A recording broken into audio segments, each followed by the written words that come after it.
Pumalag si Senador Bato de la Rosa sa pagbawian niya sa kanyang police security sa Davao City. Tugon ng Malacanang, paano siya bibigyan ng seguridad kung hindi naman siya nagpapakita? Nakatutok si Mav Gonzalez.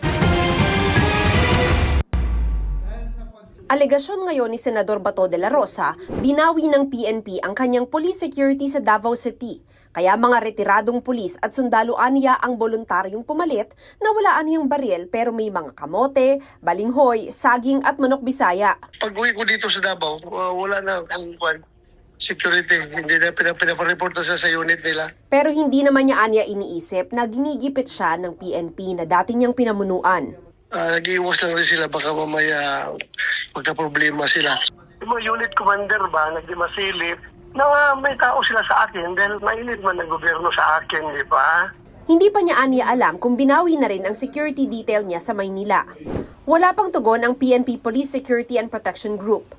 Tugon naman ang Malacanang. Nasaan po ba kasi si Senator Bato? So paano natin siya may bibigyan ng seguridad kung hindi po siya nagpapakita? Hindi naman pwedeng tumambay lamang po yung security nang wala po siya. Giit ng senador, hindi siya nagtatago at tuloy lang sa kampanya.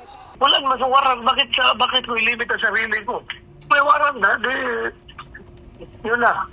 At kaugnay ng mga punang pabago-bago ang kanyang pahayag kung magpapaaresto sakaling maglabas ng arrest warrant ang ICC. Ako nga si President Marcos sa stand, di ba? Ako pa hindi magbago ng stand.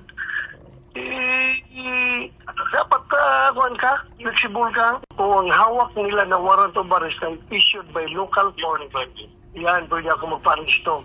Pero kung ang hawak na ng warrant of arrest ay galing sa ICC, hindi ako magpa-aresto.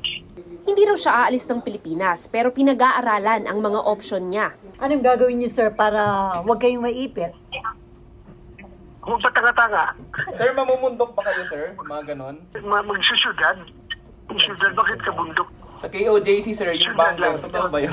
Yung parang ginawa ni Pastor Kibuloy, gagawin niyo rin ba yun? I think, kasama niya sa diskarte ko.